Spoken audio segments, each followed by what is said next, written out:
Good morning, good day, good evening. I'm, as always, your host, Brodie Robertson, and today we are back for, hopefully, episode 89. But if you don't know what happened last week, where there wasn't an episode, that's because all of my recording completely vanished. So, hopefully, hopefully that doesn't happen again. My strategy this time is recording in 30-minute blocks, so you might notice that there's going to be 4 cuts throughout the recording, or 3 cuts, or 2 cuts, however long I record for. I'm going to break it up into like 30 or so minute chunks, so if I lose one of those chunks, well, sure, I've lost 30 minutes of content, but like, I don't lose, an entire podcast, and that, I think, is much better. I could certainly break it up into smaller groups, like, 10-minute blocks, one is just do fucking 1-minute blocks, every, sentence I just break it or something stupid like that, but I don't want to waste my time, and I know that if I do that, it's gonna break up the way the conversation is actually working, but with half-an-hour blocks, that should be enough where any topics that I was doing are wrapped up, and obviously, it's not gonna be, perfect 30-minute blocks. Maybe I'll go 25, or maybe I'll go 35, or whatever, anything like that. It's going to be roughly 30 minutes. So that's just how it's going to work from now on. And yeah, let's actually get into the actual show. So today, it is the middle of November. Okay? It's the middle of November. Keep that in mind. It'll be the middle of November when you're seeing this as well. Just be different middle of November. And in the middle of November, in Australia, it's spring. Do you want to know what the fucking temperature is right now? So let's actually find out exactly what it is, because I'm pretty sure it's it's 12 degrees Celsius, and it was 9 degrees overnight. Tomorrow it's going to be 15. Now this might seem normal if you live in the Northern Hemisphere, in places where, the end of the year is cold. It's not cold at the end of the year here. It's supposed to be mid-30s. It's going to be cold all week. I don't understand. This does not make any sense. I don't know what is happening. I don't know. I'm just I'm dealing with this.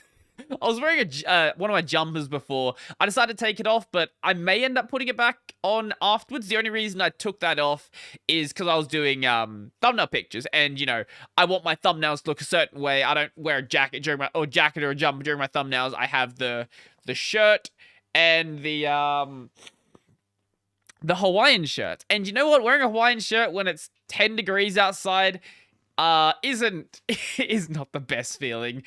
Oh, God. But hopefully at some point it'll start warming up, and then when it warms up, I'm going to just be complaining that it's hot all the time. So, I'm never going to be happy. I would just like consistent. I would like a season where it rises and it falls. Nice curves, because then I can accept it, I can deal with it. Not when it goes from fucking 35 degrees back down to 15 the next day. That's annoying. But that's enough of me ranting about shitty weather. Let's actually talk about something that people might care about. One of those things is the PlayStation 5. So I was on Twitter the other day and I was like, why the hell is EB Games trending? EB Games, if you don't know, is the Australian branch of GameStop. I believe EB Games is also in Canada? I don't know. It's the branch of GameStop that exists in places that aren't America. And yeah, they were trending on Twitter. The reason they were trending is because, I wonder if I can still find it. The reason why they were trending is because they actually had PS5s available for pre-order, but they were actually doing something really sensible. So normally when pre-orders go up for any shop, it's going to be, especially nowadays, it's going to be pre-orders online. And okay, I was right. Canada does have EB Games, but the pre-orders, right? Normally they're going to be online pre-orders, and the problem you see with the PS5, this is the reason why it's one of the reasons. Obviously, the chip shortage is going to lead into it as well, but one of the main reasons is people have bots set up to automatically buy them so they can scalp them. And the only way to compete with the bots who are scalping is by also using the scalping bots to out-scalp the scalpers, basically. In this case, though, if you wanted to pre-order a PS5 from EB Games, you actually had to go into one of your local stores and pre-order there. So you'd like actually go outside, touch some fucking grass so you can buy your console. Now, you can argue that, oh, you know, it's less convenient to do that or anything like that, but most people are probably not going to get a PS5 if they have to compete with scalping bots online. So honestly, I think this is a pretty big improvement. I kind of hope to see other retailers basically do the same thing. If not for all of their pre-orders, maybe have like, I don't know, a couple of units per store where it's like, you can pre-order this, but only if you actually show up at one of your stores. And hopefully you can actually get one. In my case, though, I have no interest at all in buying one. Because in Australia, if you're not trading in a PS4 Pro, I believe it's like $750. Now, that might sound like, you know, it's not too crazy because it's Australian dollars. It's still a lot of money. It's I think more than the I think it's more than the equivalent of what it should be in like if you convert the price. Yeah, it's way more than it should be. So the disc model is $750, and then the digital only version is only $600. But either way, that's a lot of money, and I don't want to spend that because look, there's the only reason I would buy a PS5 at this point because there's like 2 games I want to play on it. There's Demon Souls. For me, there's one game. There's one game I want to play on it. Everything else I can either play on PC or it's available on the PS4. Like Tales of Arise, for example, I can play that on Linux. It works perfectly under Proton. Or I can just buy it for my PS4 and it will be fine. Sure, it won't look as pretty, but it'll be fine. The only reason I would buy a PS4 is...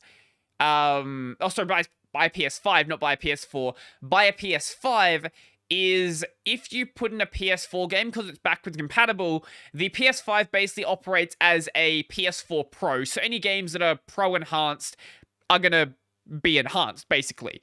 But I don't really care to spend $600 just on that. So I'm going to, like, hold off. The way I usually buy consoles, I think I've mentioned this before, is I will wait until, like, the generation's basically over, and then buy it then. I bought my PS4, I think, about 2 years before the PS5 came out. Probably going to do the same thing with the PS5. The reason why you do that is, firstly, you know, games are out. There are games to play. Also, when it's getting to the end of the console life cycle, you're usually going to have, like, game bundles. Whether that's, like, oh, you're going to get, like, or this game and this game and this game, or maybe you'll get lucky and it'll be you can choose games out of this selection. And if it's you can choose games, you can actually usually get some pretty good choices. When I bought my my PS3, for example, I know. I think it was a choice of... One of the choices was Assassin's Creed Brotherhood? No, not Brotherhood. Wait, what were the Ezio... Wait, Assassin's Creed. Assistance, no. No, Brotherhood was 2, wasn't it? Assassin's Creed games. It was whatever number 4 was. Was it Revelations? Is that what it's called? Main series. Assassin's Creed 2, Assassin's Creed... Yeah, Brotherhood was 3, yeah, 4 was Revelations. So one of the games you could select with it was Revelations, and that's what I got then. The PS4, did I get any games bundled with this one? I don't remember. I'm looking at my list of games right now. I don't think so. Maybe Bloodborne was bundled with it? Maybe? I'm not too sure, actually. I've had the console for a while now that I actually can't remember. But yeah, I'll get a PS5 one day. Honestly, if I buy any console, it's going to be a Switch because there are actually games to play on the Switch. Like, I want to play Shin Megami Tensei 5, and I want to play the new Pokemon games. I have some people bugging me to play Animal Crossing because I know, look, I know that I'm going to love Animal Crossing and it's going to eat into a lot of my time. So I will probably end up getting that if I get a Switch as well. But Shin Megami Tensei 5, I think, is one of the games that is sort of like, it's sort of like a killer game for the console that I want to play. I still need to finish Shin Megami Tensei 3, but 5 looks really good. Like, all of the SMT games, besides, like, outside the ones I've played, look good in their own ways, with the exception of one. One looks, no. I have no interest in getting, or no interest in playing Shin Megami Tensei 1. You had to do things like, if you summoned your demons, it costs money every single step you took or something ridiculous like that. But, how much is a Switch? Switch, there's a bundle with, a bundle with Animal Crossing. That is $470.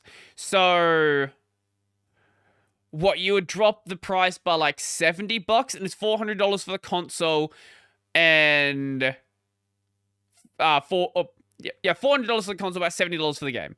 Or I could get a Switch Lite, but I know, obviously, like, you can't dock the Switch Lite, but I presume that it doesn't have HDMI out.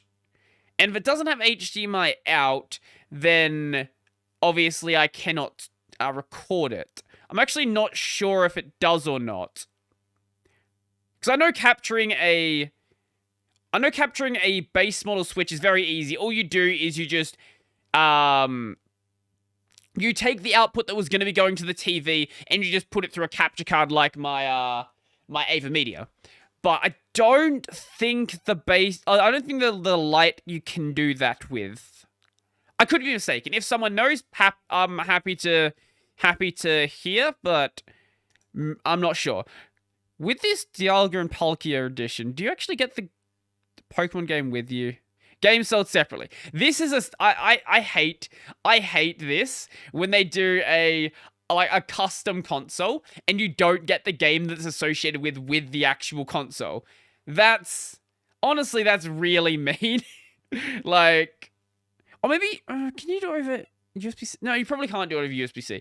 Yeah, like, it didn't used to be a thing back in the days of the DS. At least I don't remember it being. Like, you'd get a Legend of Zelda DS, and you'd get whatever Legend of Zelda game it was associated with, or like a Pokemon themed one as well. This one, I believe, does come with the game, if it shouldn't. No, it does not come with the game. Ignore everything I said. Well, okay, that's not cheaper. It's just the same price as a regular Switch. Can we stop? Can we stop doing this? If you're gonna do custom editions, actually bundle the game, please. Just do that. But yeah, I'll probably end up getting base model Switch, or I will I could always just find a secondhand. You can actually find, they're not super cheap, but you can find secondhand Switches for relatively cheap. And look, I probably don't really care about like, you know, the handheld stuff. So if the JoyCons are a little bit jank, well, that's fine. I'm gonna play it on my screen anyway. Look, it's cool that you can carry around a Switch, but I like my big screens, and yeah, and capturing it. That's also that. So I'll probably end up playing it with, like, whatever is it called, the Switch Pro controller or whatever it's called? Switch Pro. Yeah, it's called Switch Pro controller. I'll probably end up getting one of those as well, and that adds more to the price. That's more things to worry about. So hey, maybe if it comes down on Black Friday, I'll buy the Switch. It won't come down on Black Friday though. It's not gonna do that. Yeah, that's not gonna happen. We're just not getting a Switch. But hey, maybe. Black Friday is coming up soon, so I am, you know, interested in. Look, there's some things I want to buy. That's what I cannot say words, but that's I am looking at buying some things. That's where I'm going with this. Mainly the new lens that I want to get, and also I'm thinking of replacing my main screen.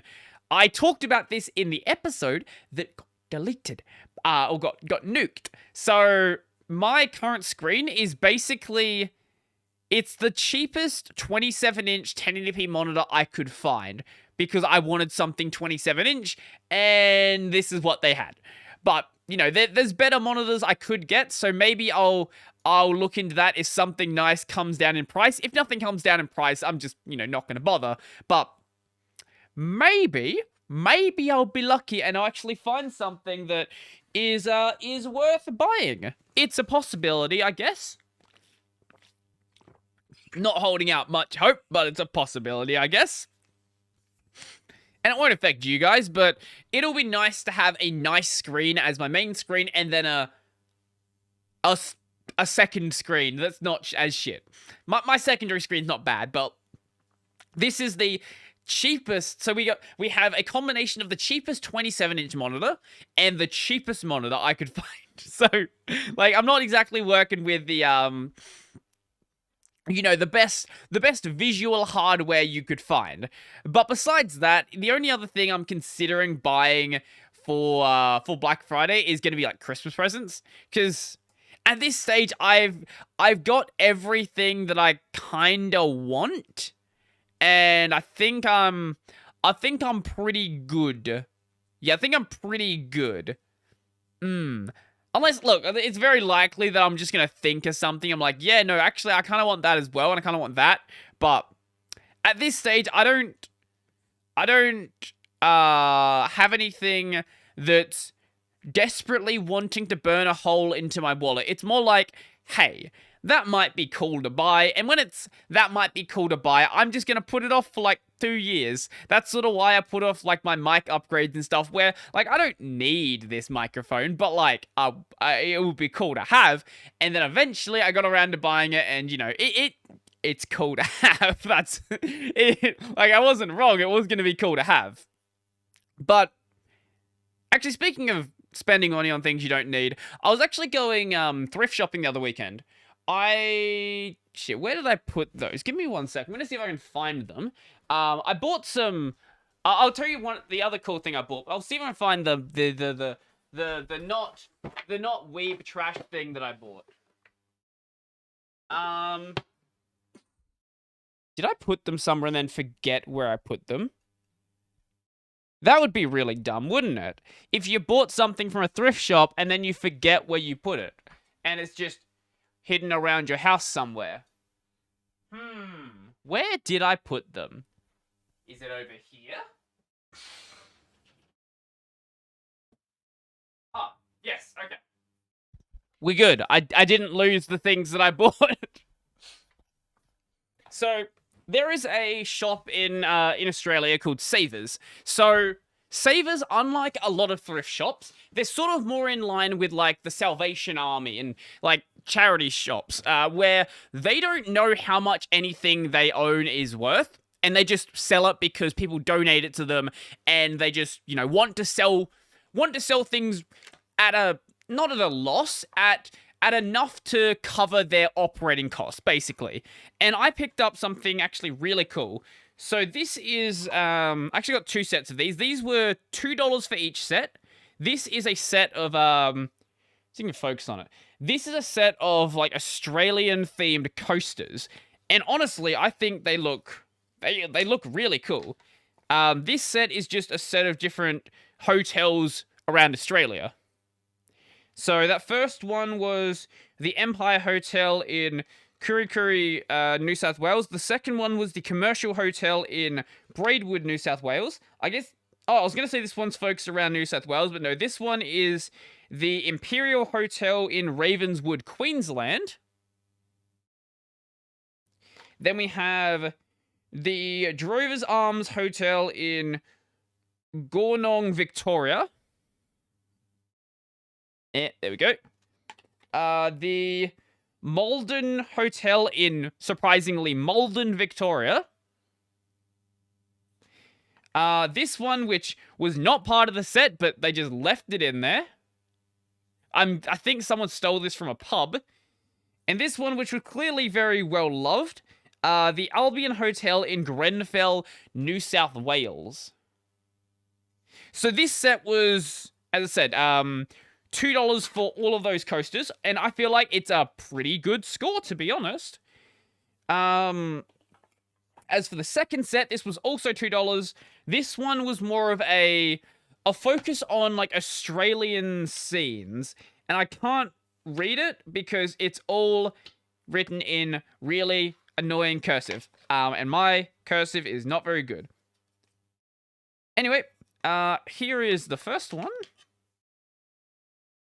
I know this is probably not great content for the audio guys. Check out the video section for this section because these actually are, like, really cool.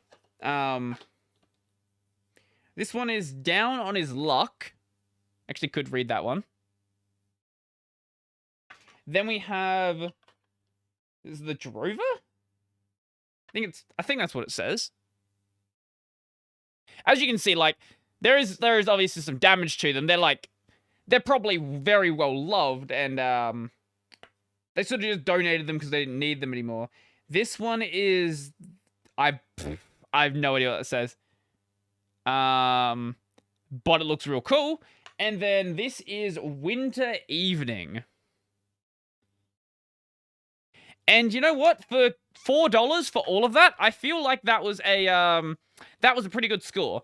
And actually kind of was fun going down, doing some thrift shopping, just getting out and doing something that's not the same thing I always do. Like, every single weekend is usually just me staying home, playing video games, or doing something else like that. But I wanted to go outside, and I wanted to go out, first, full stop, I wanted to go outside. I wanted to go out and actually do something different for once, and actually enjoy the world. And that was one of the things I thought of, and that's what I decided to do.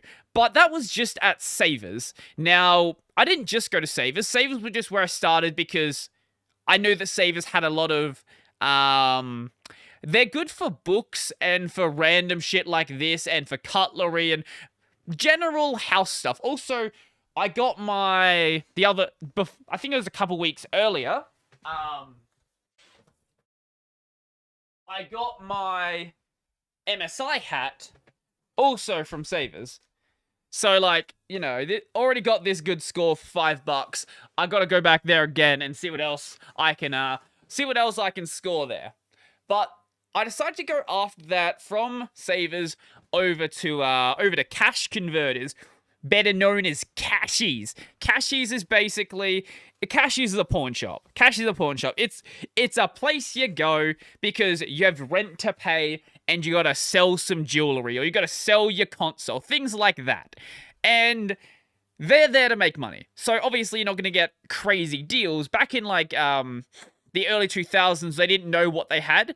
So they were selling, you know, really rare shit and really expensive shit for fuck all money, because that was based on, like, what they thought it was worth and what it was sold to them at. But since then, like, they've learned, you know, like NES games, for example, you can sell for hundreds of dollars and people will buy it. But at some of the stores I went to, it seems like there is a bunch of weebs who are offloading some anime figures. So I'll show you one of them that I got. Now, this should not have been at the price that I paid for it. Because this thing has been out of production for a long time. And in the secondhand market, it's a bit closer to, like, $70 or $80. Maybe a bit close, maybe about 100. This is one of the Nendoroids from the original season of Love Live. For reference, so this is Nendoroid 500. My Necropara Nendoroids are at, like, the 1300 or 1238 for vanilla. Also, 1238 for chocolate and 1248 for vanilla. So, like, there's been a lot more Nendoroids since then, and it wasn't just those figures. There was a lot of others. There was a what was it? It was a K-On figure. Like, one of the original K-On figures. There were a couple of figures in there that were in, like, the $200 or $300 range. They knew were $200 or $300. So I'm going, like, I'm not going to go every week because that's dumb. Like, you're not going to have new shit show up then. But I might go just, it's fun to just browse stuff, even if you don't buy anything, and go down there, like, I don't know, once every month or so, and maybe bring some people along and just find some crazy shit there. Because even outside of my stupid anime figure collection, I mentioned to you guys that I use a Yamaha MG10XU. Yamaha MG10XU. So that is the fuck was that? That is this mixer board right here. It's way overkill for what I need, but it's a really good mixer board. But this is not the biggest version that Yamaha makes. They also make I guess it'd be a I guess it would be like a concert version where there's, I think, like 20 inputs on it or something. There's like sliders for everything. It is massive. So the big brother of this thing, it was at a Cashies. It was I think, yeah, here we go. It's the 20XU. This guy right here. This guy showed up at a Cashies, and I think they had I think the price they had on it was like $750. $750 is what they had on it. It's just like, Jesus fucking Christ. When it comes to audio gear, there is a lot of like audio gear you can get there. If you want a fucking blue snowball, God, go to a cash converters, because I think I spotted 8 blue snowballs. That is, if you don't buy a blue Yeti when you start doing YouTube, you buy a blue snowball. That's sort of how it goes. So, eventually a lot of people offload them, and they just show up in places like that. I actually still have my blue Yeti. I might need to get rid of it at some point, because it's just sitting there doing nothing. I might as well sell it. So, you know, I get some money off it rather than it just collecting dust, basically. But yeah, that was there. There was a lot of camera gear there. There was a lot of like $600-700 cameras just chilling. There were a lot of I actually noticed they had a bunch of camera lenses as well. I was looking to see if there was anything that was catching my attention. I might need to take a better look next time and see if there are any lenses there which, you know, might be worth buying. Because the problem they have is a lot of the lenses there aren't kept in the best condition. Like, they'll be missing lens caps. They'll be very, very dirty. They'll, like, not just, you know, the lens being dirty, but like the casing being dirty. So clearly it wasn't like kept in a good environment, and I don't know the sort of quality the lens would be. And so I don't know, it'd be weird buying a lens from a source like that. Like, if you want to buy a secondhand lens, there are stores that you can do that through that refurbish them and things like that. I don't know if you'd want to go to a thrift shop to buy yourself like a $600 or $700 lens. You could do it, and maybe you'll find a good score. Like, you know, the figure I found. Like, this thing's in basically perfect condition. You can find good things there. It's just that there's gonna be a lot of stuff there that's not. Actually, at one of the stores, I was just like going through, and then I had to stop for a moment and sort of backtrack and like, did I actually see what I thought I saw? There was just a fucking katana just chilling in one of the cabinets. Like,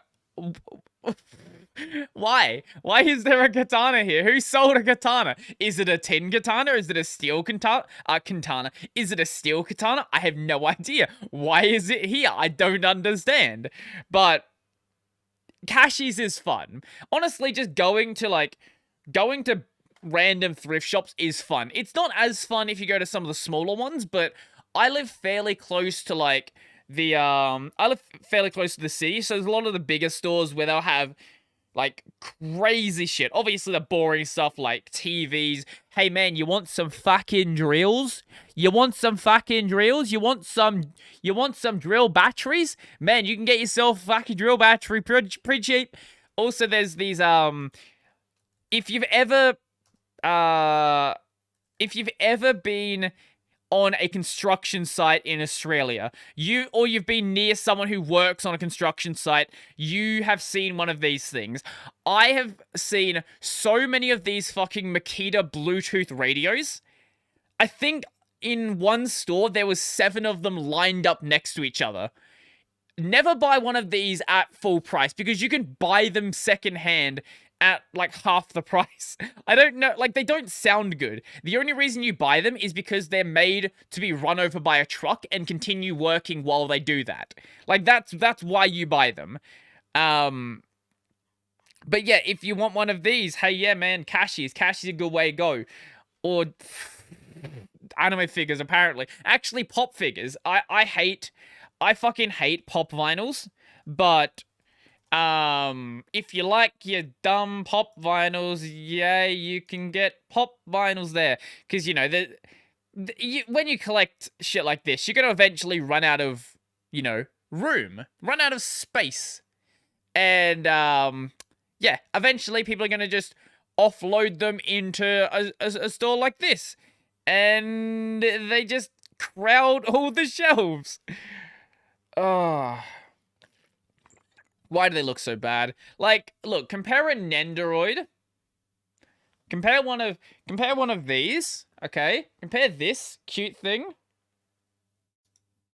This cute thing compared to this absolutely cursed being. Like, why? Why would you buy Funko Pops? I know that these things are more expensive, but like, if you're collecting things, like, surely you don't like every single one of the series you're buying, right? Like, I know people who collect Funko Pops, not because they like the series that the Funko Pops are from, but because they just like the idea of collecting Funko Pops. And if you want to collect figures,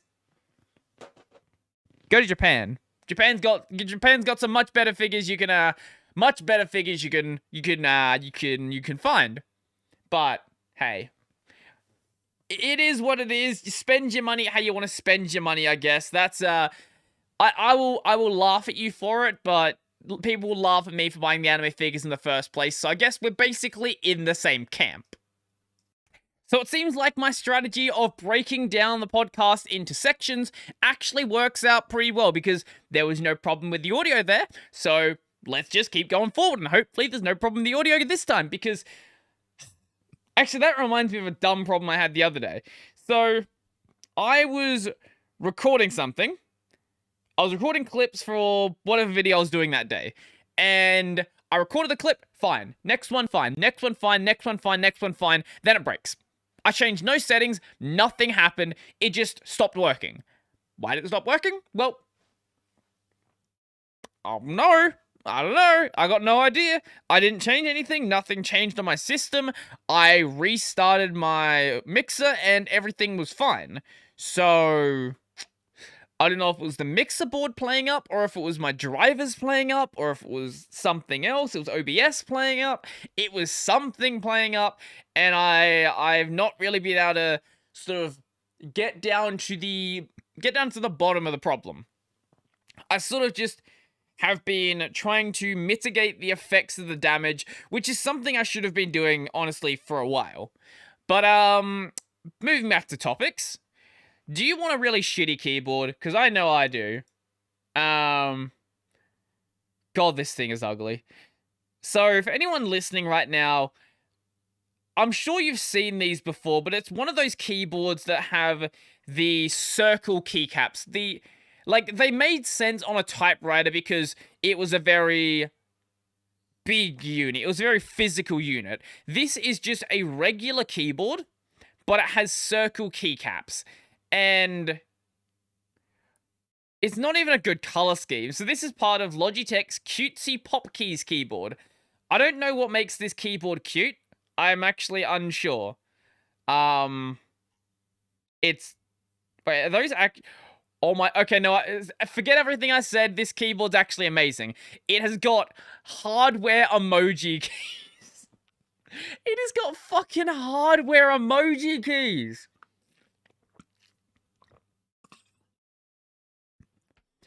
Oh my lord.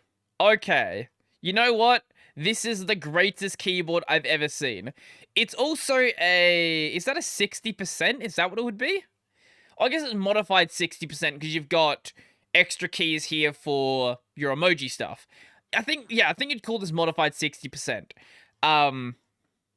So because it's modified 60%, oh, it's also a Mac keyboard. Wait, I'm sorry, what? Wait. Is it a Mac keyboard? Wait, what? Okay, no, I'm very confused by this keyboard. So it's designed to work on Windows and Mac, but the button prompts on it are Mac prompts. Except where they're not. So it's got...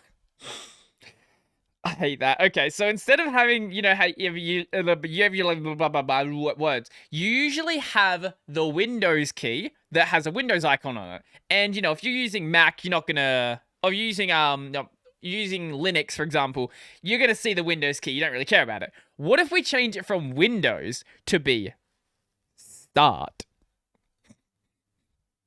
It's no longer a Windows key, is it? It's a Start key now. I guess, look, if you've got it running on Windows, it's technically not wrong. It is a Start key.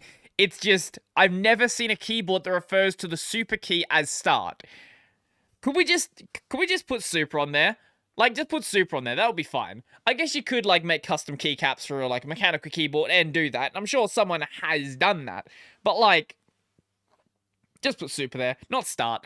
Or at least the Windows logo. At least the Windows logo, and I think we're good. But wait, this is a mechanical keyboard. This is a mechanical keyboard. It's got browns on it? Hold up. What the fuck is this keyboard? The more I look at this thing, and the more I'm confused. So, it's got circle keycaps. It's got hardware emoji keys. It has got a start button, not a Windows button. And it's got brown switches. What? Who's looking for brown switches on a keyboard like this? You know, look, maybe there's one person out there who wants a keyboard like this with brown switches. But what the hell? Considering it's browns, though, you could swap out all the keycaps for sensible keycaps if you really wanted to, for some reason. But I guess then it would just be a 60% keyboard that has a shitty purple and baby vomit green as the background. This is such a weird keyboard. Also, I was gonna say, I don't understand Logitech's logo, because they seem to have, like, 3 different logos they use at the exact same time. So this is my G305. That's the front of it. The back of it has a different logo. That one has one that says G and a Logitech. Then there's apparently one that says Logi on it, but there's also one that says Logitech that still sometimes uses their old logo. And I don't understand, like, Logitech's marketing department. Like, you would think that you would want to, homogenize. Yeah, that's the one. You'd want to homogenize your logo use and use one thing so that people know what you're doing. But I guess not. I guess, like, the G could just be for their gaming brand, I guess? Maybe? I don't know. I know that they still use their other logos for other things. Like, their webcams will have a different variation of the Logitech logo. So, like, I don't know. Man, I'm sure there's a reason for it. There's got to be a reason for it. Or they just... Well, they're just they're designers that are trying to keep themselves in a job. That's also certainly an option. I could certainly see that as well. In case you couldn't know, I'm not exactly planning to buy this. Oh, it's also $99. Yeah. So, like, the price of 2 of these. Actually, how much is this one? I forgot how much my Cherry Stream was. Maybe it's one of the Cherry Streams. I do like my Cherry Stream. It is a beautiful keyboard. And people can bully me as much as they like for using a scissor switch keyboard, but it is a great keyboard. Yeah, it's 2 of them. This is a $52 keyboard in Australia. It's, so I guess you buy 3 of them then, because if you go with the American price, yeah, it'd be much lower.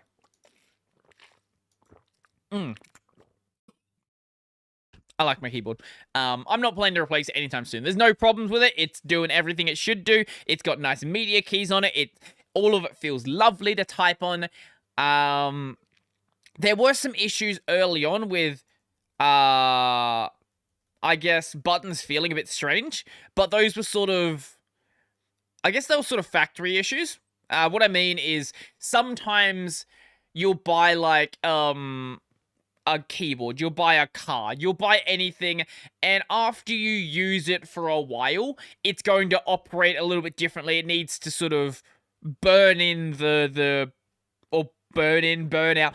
It needs to, like, get used to actually being functioning. You gotta, like, break off a little bit of extra plastic that's stuck on there. There's just, like, you gotta make sure the key lube is being spread out, all that sort of fun stuff.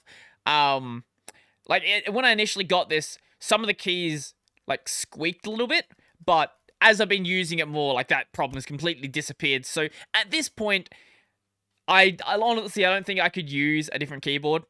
I feel like this is the best keyboard I've ever had, and it's $52. I've used multiple $100 mechanical keyboards before, and honestly, nothing lives up to my cherry stream. There's, build quality is you know, you can work on that one. But as for the rest of it, I think this keyboard is the one I'm going to stick with. Now, actually, that actually leads us perfectly into something. So I found this article over on The Verge, and I hope you enjoy this as much as I do. So this is sort of a dumb story, and I don't know what to really say about it. Basically, what happened is... Okay, it's not... where is it? Let's see if we find... Typing. So, basically, there are trials that are going on. And the judge that was there basically lectures everyone sitting in the public section that they are typing too loud. Basically, like, there are... you know, journalists, there are people at the people who are at a trial, you know, trial people, whatever people end up being at a trial. And, yeah, they're basically typing too loudly on their laptops, which laptops don't have, like, loud switches. You have to be typing pretty fucking loudly to be making noise with a laptop, especially because a lot of these people are probably Mac users as well, and the Mac switches are notoriously light. But this is just such a weird story. I don't really have anything to say about it. All I just wanted to say is this is hilarious that there's someone who's getting this angry about people lightly typing on a laptop. Or you get a touch... Oh, this is not a good suggestion. Please never suggest that someone should buy a touchscreen if they want to make their typing quieter.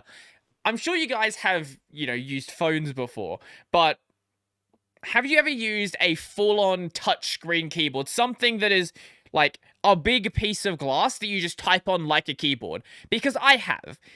They're fairly common if you have to, like, input stuff on a big tablet screen, for example. They're bad. They're very fucking bad. Or, like, you go to, you know, McDonald's and you want to search up something on their self-order thing to put all of the wage slaves out of business. It's so bad. It's awful. It's such a bad typing experience. Why would you ever want to, like, do that to yourself willingly? It feels like a kind of light torture. Like, I would much rather just never type again rather than having to type on something as shit as that. Like, to be completely honest, like, I can just handwrite stuff the rest of my life. I don't need to type. I'm good here. I'm good. We can type and we can use voice. That's all we need. Actually, you know what? Voice might be worse. There's someone in my Twitch chat who shows up and does all of his comments while he's in his car through voice commands. Like, he will use what's the word? Is it voice transcription or whatever the feature, whatever you would call it. He converts what he says into text, whatever that thing is called. And God, the amount of mistakes he has. I don't know what's worse, to be honest, typing on a touchscreen or not typing and just using voice to type. Because I'm sure the idea of using voice to type can be good. It's just, to make it good, you need incredibly complex and incredibly powerful AI models, and they take up a lot of space and don't exactly fit too well on a phone, for example. Like, they can, but they don't fit too well on a phone, and you end up getting these questionable messages. Like, they're not bad, and they're probably fine if you have a fairly clean accent, but judging by some of the comments I get, yeah, he doesn't. He does not, and yeah, there's no way to get around that. So, like, stop. Just stop watching my streams in your car. Like, that's all you need to do. I get that you're bored in your car, but, like, there are other things you can do in your car rather than listening to live streams. Hopefully he's not actually watching them, he's just listening to them. If you're actually watching my streams, please don't do that while you're driving. I highly suggest against doing that. That seems quite dangerous. But if you want to listen, well, look, I'm not gonna. I'm gonna judge you. I'm gonna judge you for doing that, but I'm not gonna say that you can't do that. Yeah. Ugh.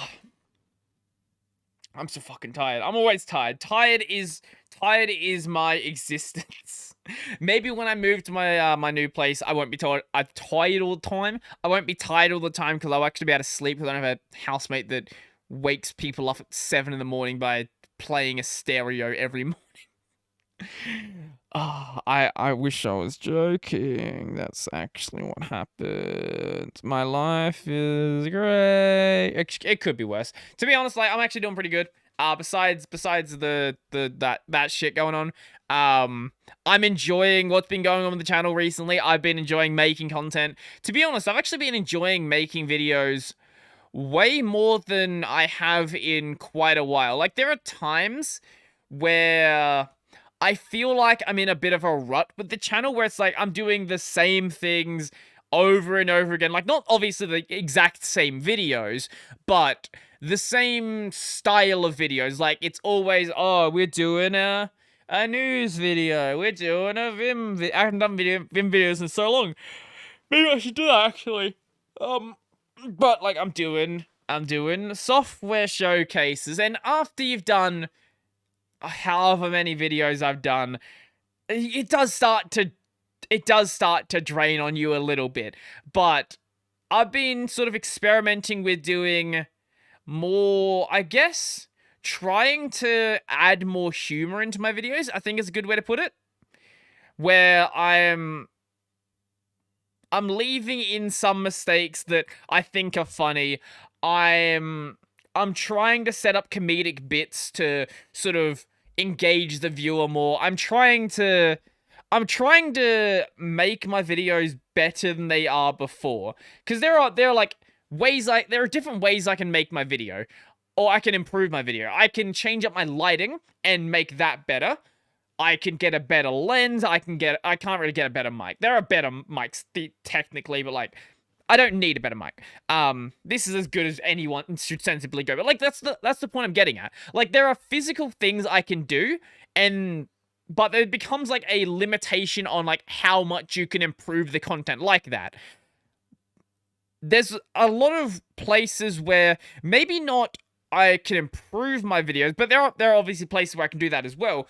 But places where I can sort of change up the way the videos are structured to make them potentially more engaging. But it's sort of a lot of trial and error in that case. It's a lot of, hey, does this work? Maybe a little bit, but not as much as I would like. Oh, maybe I can try this instead, or this instead. Oh, that actually hit really well. Maybe that's what I should try doing as I go forward. And that's sort of what I've been doing recently.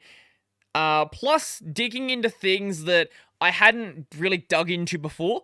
Things like digging into the Linux kernel, looking at different kernels, looking at why you might want to run them, testing out different kernels. My Zen video will come out when I stop being lazy and decide to do the data part of it. And yeah, I've actually been enjoying making videos much more than I have been for quite a while. It's not like I ever stopped liking them. Like, that's not what I'm getting at here. Like, there's a difference between being excited to make videos and being content making videos. I think, yeah, that's a good way to put it. I think for something on, like, a long-run scale, you can't rely on excitement to be the thing that drives you forward, but being fulfilled, being content, feeling like you're actually doing something good and that you are actually getting better. Things like this, I think that's what you need to focus on for more long-term engagement in something, not just in content creation. That could be in a sport, it could be in some skill, it could be a hobby like woodworking, for example. Like, if you hate the idea of whatever you do, chiseling, cutting wood, whatever the fuck you do in woodworking, if you hate the idea of the general grind, no amount of excitement is going to keep that being cool. Because even if you hate the idea of woodworking, there would be certain parts of it which would be incredibly exciting. Or like, working on cars, for example. I'm sure doing burnouts is a lot of fun, but if you hate the idea about, like, if you just hate the idea of having to change tires, having to, like, service your own engines, things like that, I'm sure you would hate the idea of being a car guy. But if you feel fulfilled by that, if you feel content by it, if you feel like you're actually doing something good, or at least you're how would I phrase doing something good in a better way? Doing something that's leaving your mark on the world, I think, is a good way to put it. I think that's what you need to make sure something is a long-term project to focus on, I think. I could be talking out of my ass, but that's the way I feel about it, and I think a lot of the psychology literature sort of backs that up as well. Something like excitement, for example, or happiness, or joy, things like that. These are very time-specific emotions. Like, feeling happy, feeling joyful, feeling excited are all great things, but you can't be excited 24/7. Unless you're some sort of absolute loony, most normal people cannot be excited 24/7. They're going to have, those bits of excitement, and excitement is going to be what ends up getting you to make a change in your life and get started with a new thing. Like, the first day you do taekwondo, for example, like, when I did that as a kid, sure, it was really exciting, but I didn't really care to keep it up.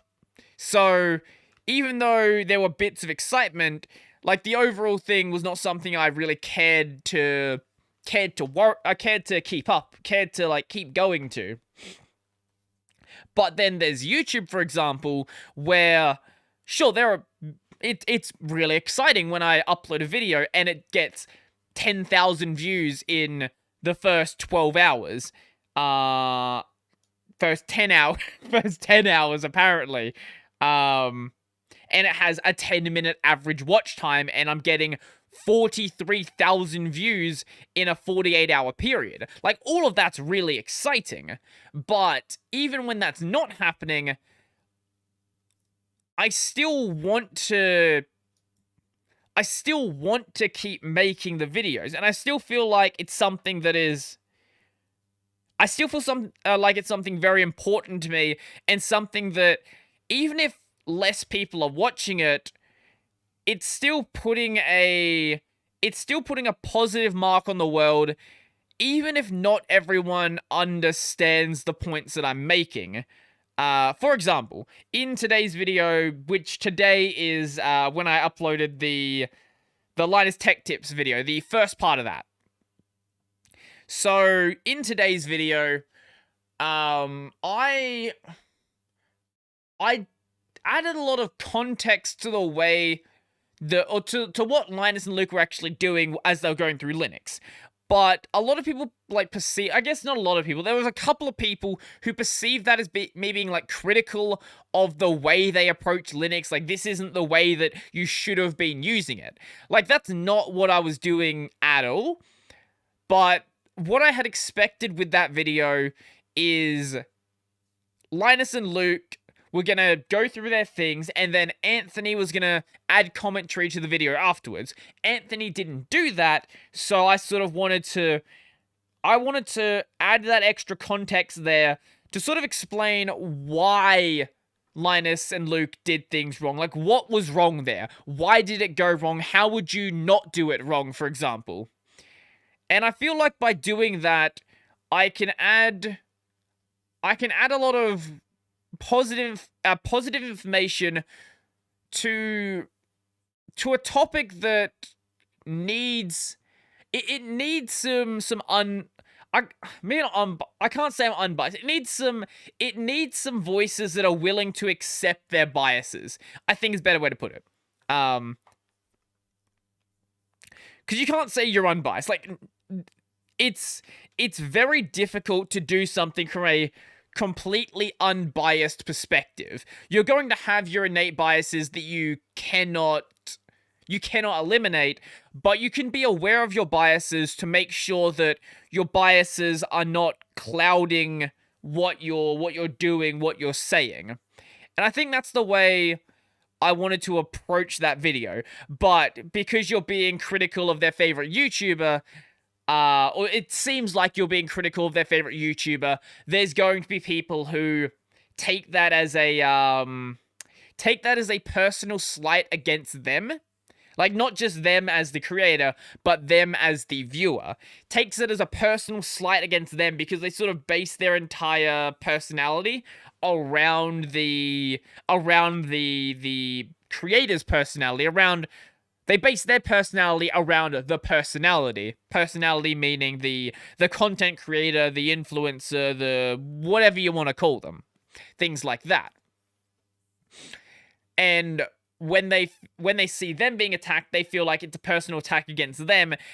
And you end up getting, people being defensive and not really paying attention fully to what you're saying.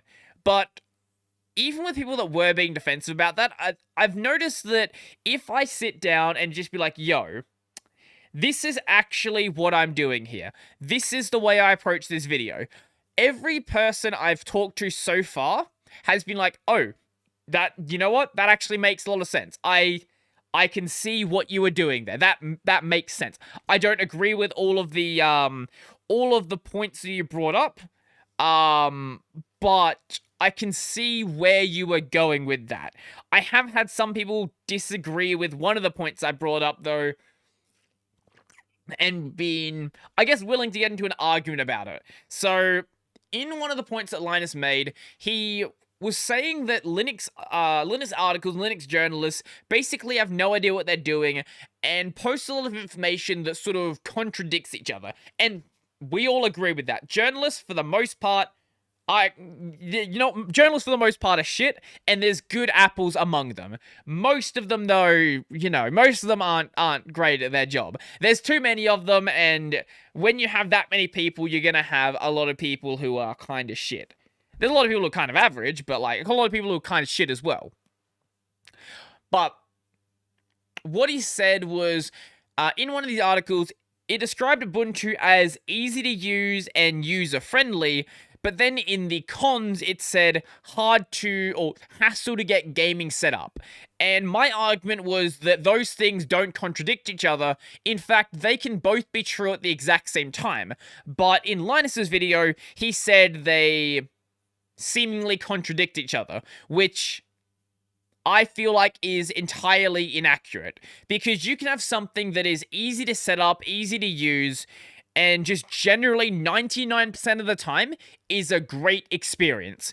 But then you have 1% of the time that's the gaming. And you're like, okay, well, gaming is a hassle. But all of the rest of it is perfectly fine. For anyone who doesn't, like anyone who, I'm sure most people get what I'm saying here. I'm going to draw you a diagram. So, let's say we have Linux. I could make this bigger, but I'm not going to do that. This is Linux, right? Right, this circle is Linux.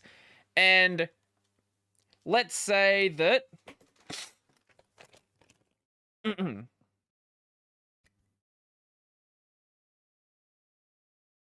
all of this colored in section is Linux being easy to use.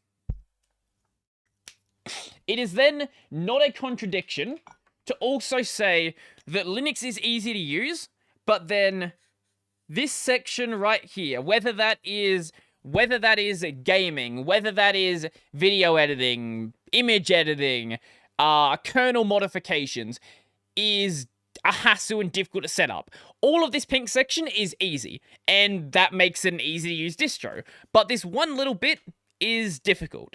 I don't think that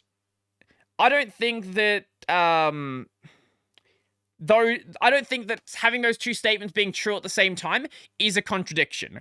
The point he was making was that these articles do have contradictions, and that is true.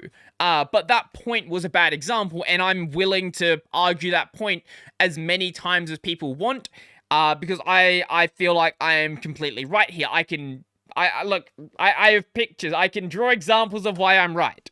But the point he was making was true.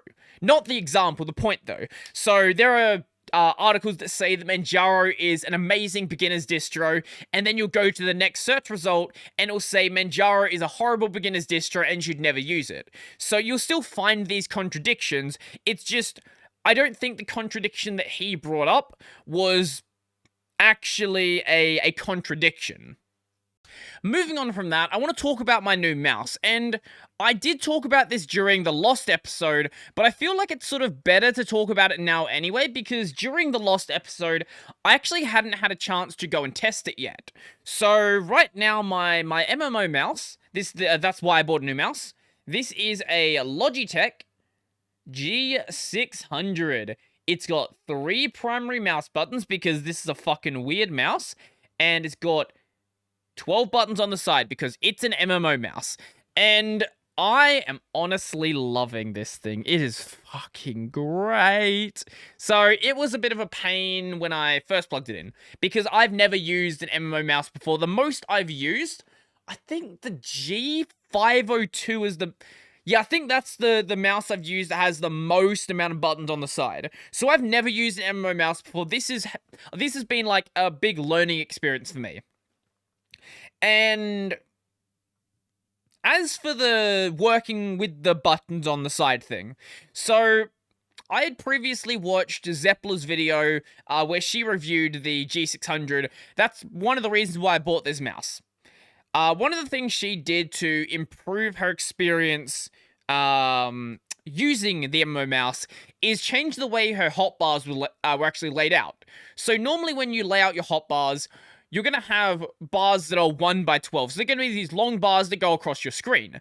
But you might notice that the button array on the side here is arranged in a 3 by 4 manner. So Final Fantasy XIV actually allows you to have your hotbars in the exact same layout.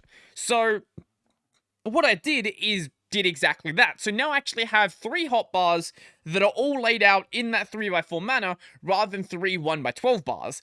And that makes it so even if I forget what button I need to press, I can map what I see on the screen to what is on the mouse.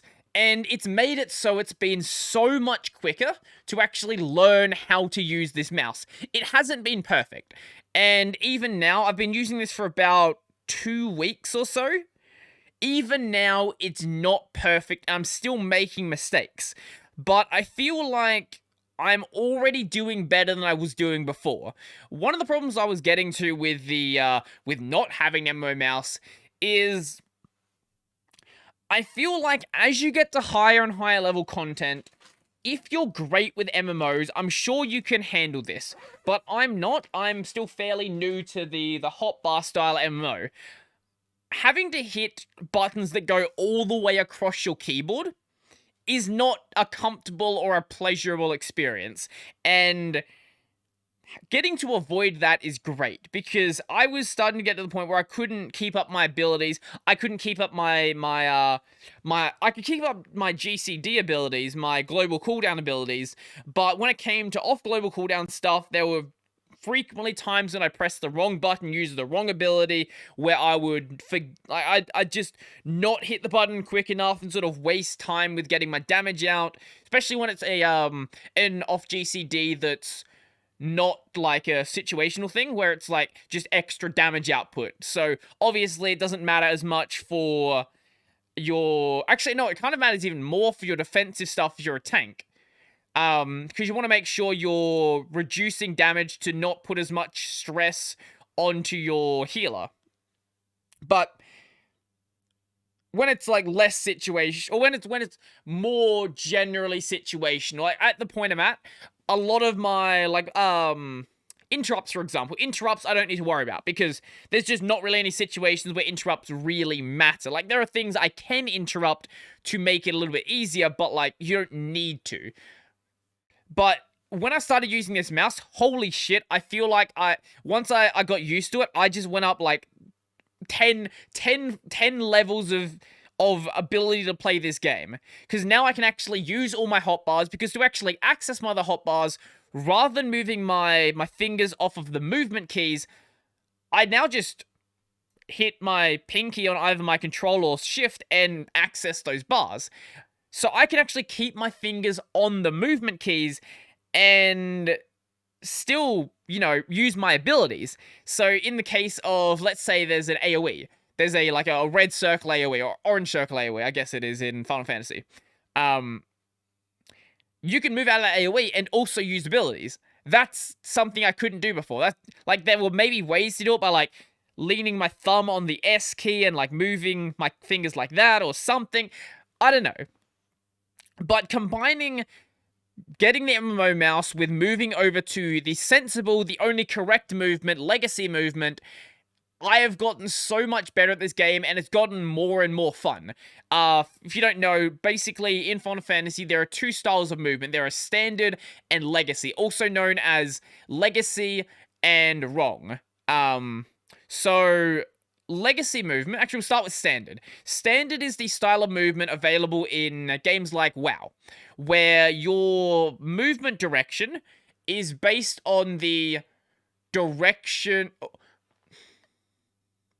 Your movement direction is... How do I describe it? Your movement is based on your camera.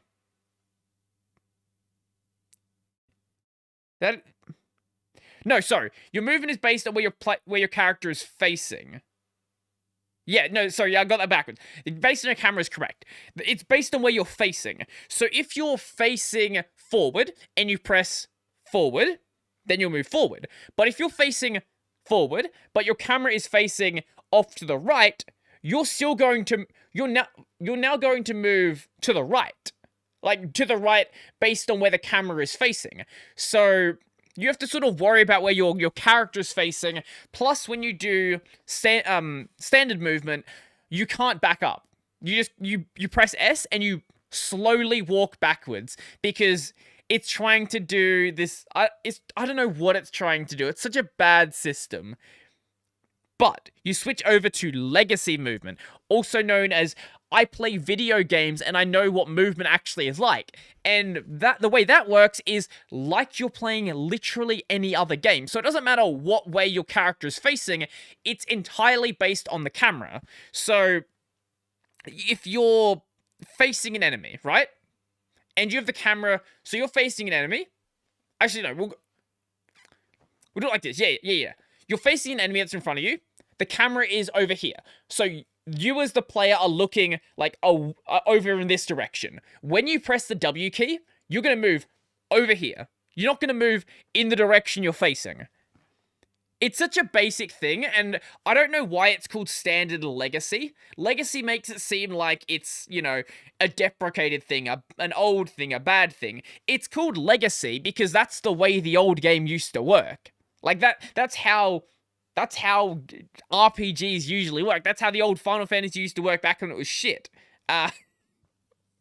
But, yeah, doing those two things, the Legacy movement and the MMO mouse, has been absolutely great. I've been enjoying dungeon content way more. I'm slowly playing through... Look, I can't lie, I'm not playing through MSQ right now. I'm actually doing gold sources stuff right now. Yeah, I don't know why. I discovered that gold source is kind of fun, and I discovered that platforming is kind of fun, and now I'm doing gold sources stuff for some unknown fucking reason. But I should go back and do MSQ because I am in Realm Reborn, and you know, there's a few hundred hours before we get to the modern content. Oh god, but one day I'll finish MSQ. One day. Maybe, I don't know, will be 2 or 3 expansions after Endwalker by the time that happens. And maybe by then I'll finish Heaven's Ward. It's possible. I don't fucking know. Now I'm thinking I'm at like level... I think I'm at level 30 in the MSQ. So, you know, I'm past the halfway point pre-patches, because there's still the patch content to do with Realm Reborn as well. So that's going to take a while after that. But I've discovered the joys of dungeon content. Like, early dungeon content it's not bad. Like, I don't want to say the early dungeon stuff, like the level like 10, level 15. It's earliest dungeon's 15. Level 15, level 20, level 25 stuff is bad. It's not bad. It's just not good. If that's what I mean is it's very basic. It's like, oh, it's Babby's first dungeon. To be honest, that's what it is. So it sort of makes sense why it's so easy.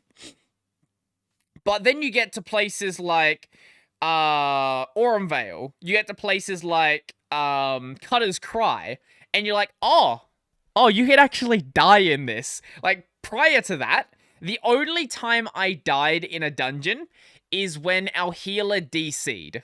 That is the only other time I died. But then when we got to Aurum Vale and all that fun stuff, then I started actually being like, yeah, no, dungeon, I totally get the whole dungeon thing. I get why people run dungeons.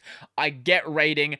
This is probably where I'm going to live and spend all of my time. Except that I'm probably also going to be grinding out glamours, because that just sounds like fun. Final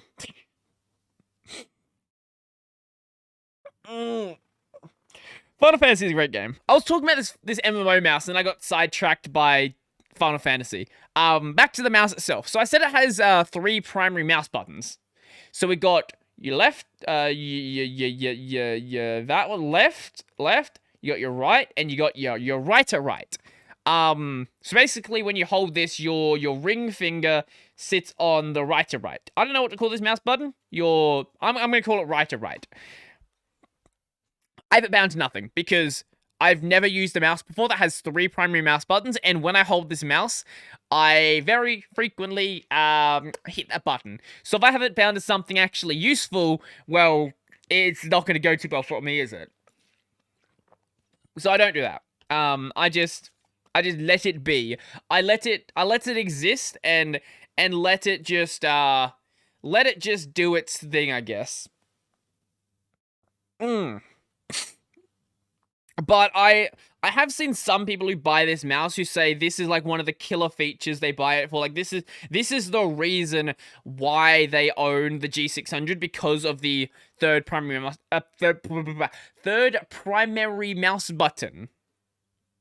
And I can get it if you get used to it. I'm sure that having a button on your ring finger is probably great, and for whatever you're using it for is probably really, really efficient. It's just I could probably get used to it. I've just not found a use for it. That's my thing. Like I just don't know what to do with it. Like I probably could, like, something that it has to be something I want to hit very often, but I don't want to hit too often, if you get what I mean. Like, I want it to be something I have to hit very often, but if I accidentally hit it, it's not a big deal.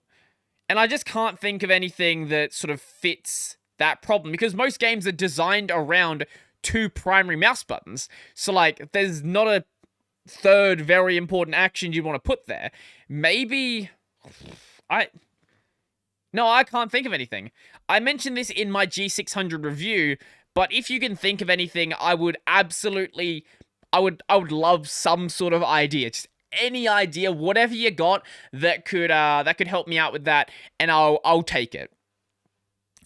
The mouse is also very, very comfortable, and overall, it's great. One thing I didn't mention about the button grid, I'll see if you can see it with the camera, actually. Yeah, you can probably see it. So, the buttons actually aren't just a... They're not just a... 3x4 grid. It's actually two 6-button grids. So, 2 3x2 grids. And the buttons in each of the grids actually curve inwards to the grid. So, you can sort of feel where your finger is without having to...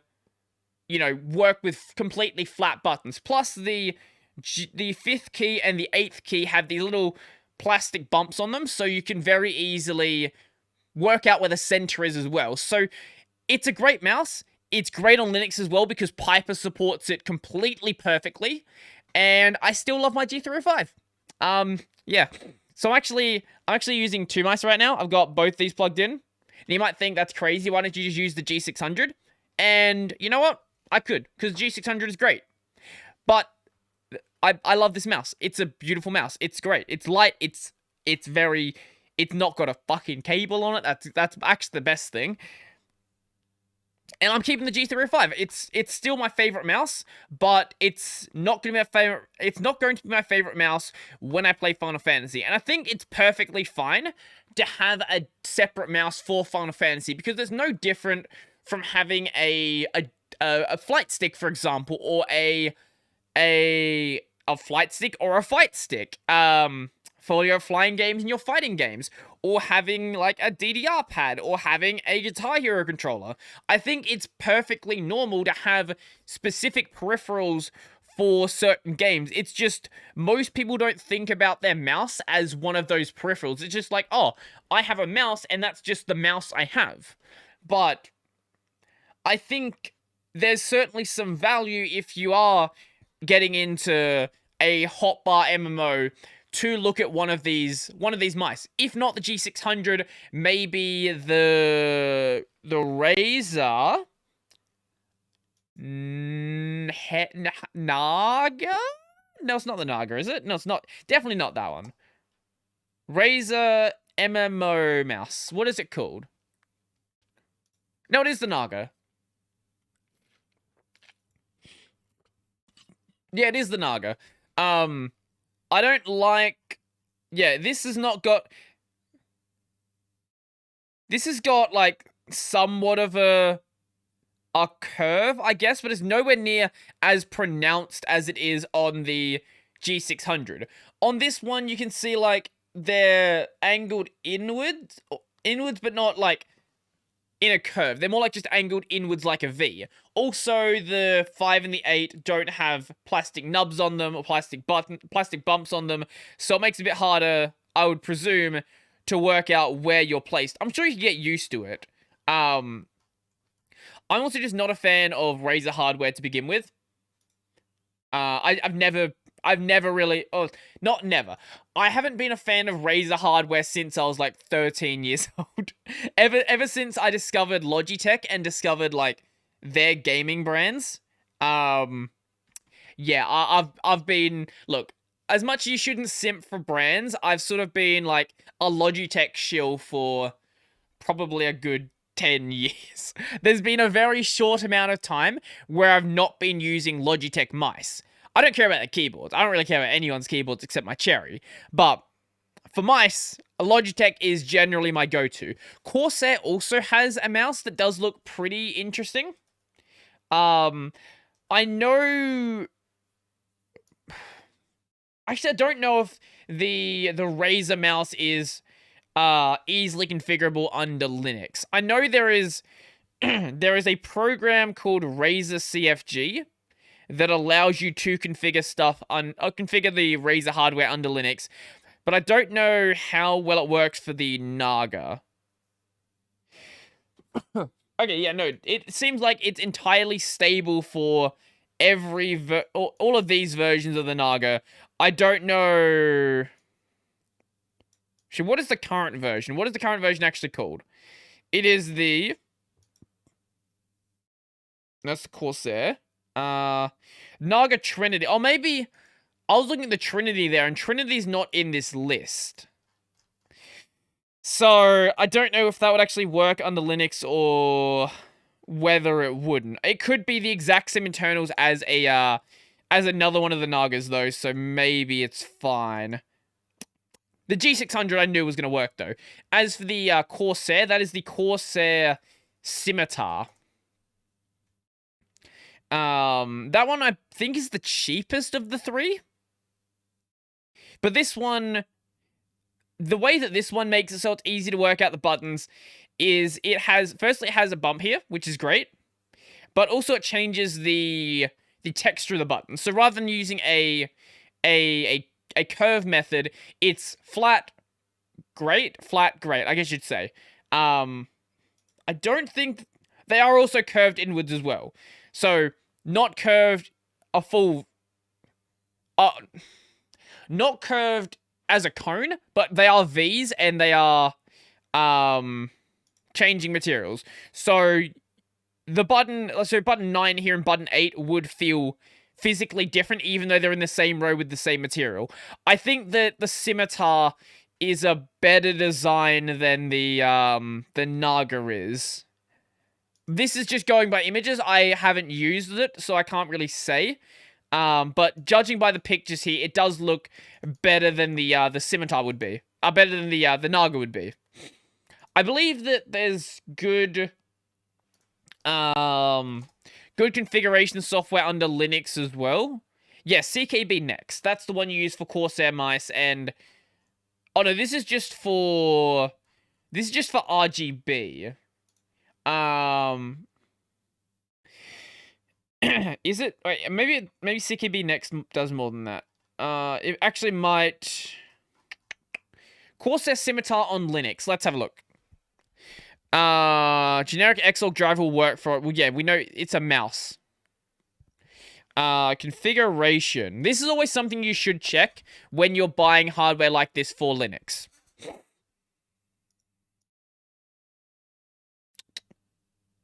Oh, okay, you can use CKB Next for it. I thought CKB Next was just RGB. But no, it does all of the same stuff that Piper does, but holy shit, that is an ugly interface. It's not like Piper is great, but like that diagram is not very good. I'll see if we can find a picture of Piper with G600. Nope, because that's bringing up a picture of a plane. Basically, it has like a really good like industry style diagram with lines going to the things you want to modify. I think it's a really clean diagram. It's just that the application doesn't make a great use of space, and there's a lot of just empty screen, basically. I feel like they could eliminate some of the tabs on high resolution monitors and just put everything in one place. That I think would be a good change, or even just doing it on like low, like no one has like I guess except the weird people. Someone on comment's gonna say, "Oh, but I have a 720p monitor. I have a 480p monitor." I'm sure you do. I know those people exist, but like most people have at least 1080p. And look, you can make better use of space. Like it literally just has a diagram in the center of the screen, and then I would say like 60% of the screen is just empty space. So like there's a better way you could be using that space, and you really don't need 5 separate tabs just for all of the information. Some tabs are nice, but there's a bit too many of them. So yeah, I would recommend the G600, and it's great to configure under Linux. It saves everything on the mouse if you want to do it on Windows, but you don't have to. And yeah, it's good mouse. Moving on from my mouse, so I don't keep talking about Final Fantasy. Let's talk about... No, actually, there's nothing to talk about here. I just want to show you this video. I love video game modding. And this is the reason why I love video game modding, because stuff like this can happen. So this is... I guess you can't see it like that, so if I full screen it. So, this is Dark Souls. This is a sniper rifle. And we are hunting... I guess... I don't know, what are they called if they're not in... What do we call them? I know the evil one, you call the evil one an imposter. I don't play Among Us, because I'm not 10 years old. And I'm not a Twitch streamer who likes to make shitloads of money. I think that, wait, is that a replacement for an assassin? I think it is. Man, video game modding is great. Dark Souls in 2021. That's basically the state of Dark Souls in 2021. You gotta make, how old is that game? You gotta make like a 10-year-old game fun somehow if you've played 1,000 hours. Dark Souls numero uno. Came out in 2011. Jeez, it is 10 years old. Is Dark Souls 1 hard?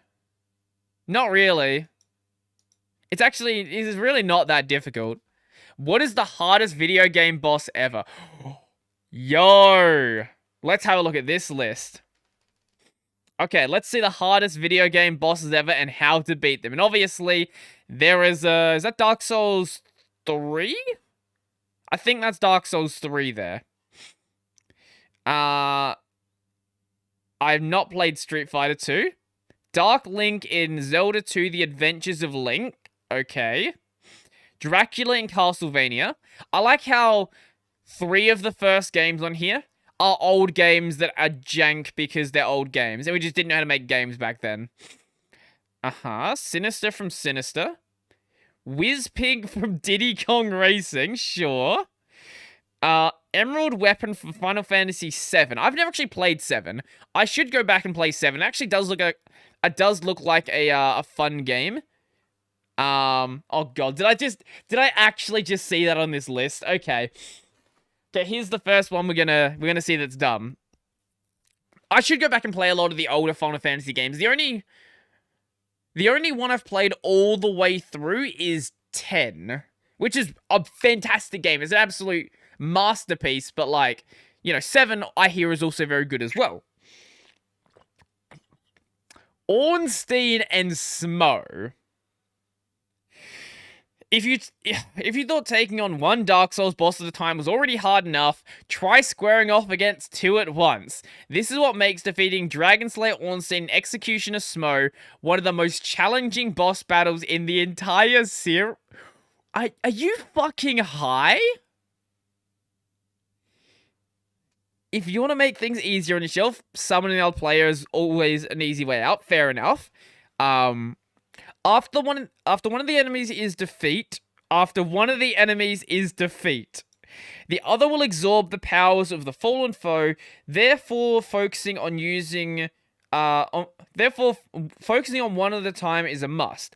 Ornstein is likely the easiest to defeat, since he's the hardest to distance yourself from. Using some lightning resistance, armor, and fire-based weaponry will also give you a slight edge during this brutal and unforgiving fight. Ornstein and Smo is a fucking joke. Like, if we're just going with Dark Souls 1, I wouldn't even put Ornstein and Smo in, like, the top 5 list. Like, Ornstein and Smo is so fucking easy because there are pillars around the entire arena. And it doesn't matter who you defeat first. It's probably better to kill Ornstein first. But, like, it doesn't matter who you defeat first because they'll both get stuck on the pole. You just walk in a circle and you win.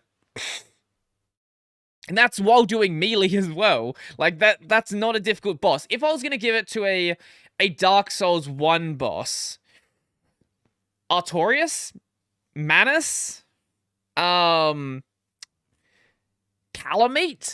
any of those are harder than Ornstein and Smo.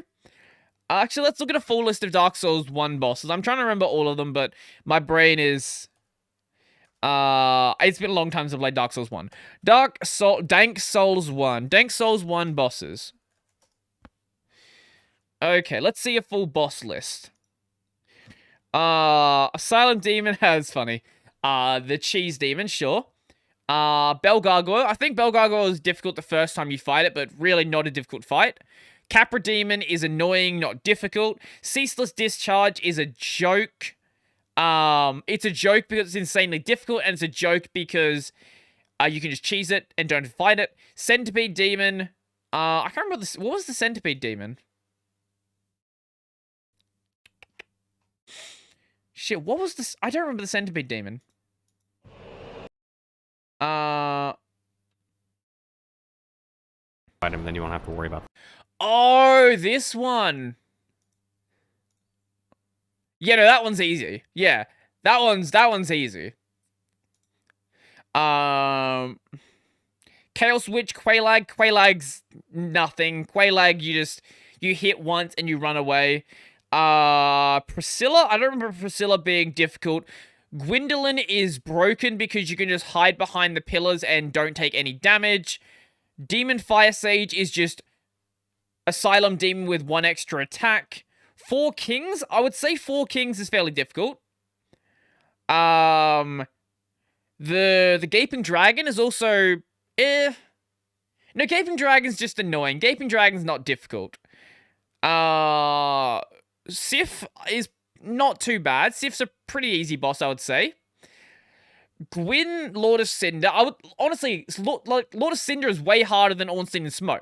Obviously, you can cheese this fight by parrying every attack, but if you don't parry attacks, I think Gwyn is actually much harder than Ornstein and Smo. Iron Golem? No, Iron Golem's easy. Moonlight Butterfly? No, Moonlight Butterfly is very easy. It's just using attacks and you just dodge them. I guess that's every fight, but, like, it's not a difficult fight. Nito is broken because they forgot to design the endgame properly. Ornstein and Smo, as we said, not difficult. Pinwheel, it's not even a boss. Seath, honestly, Seath is harder than Ornstein and Smo. Stray Demon is just Asylum Demon with more steps. Taurus Demon is broken because it can jump off the edge of the arena, and also you can get half its health defeated like the Asylum Demon at the start of the fight. And Bed of Chaos is broken because they didn't finish endgame. Expansion bosses.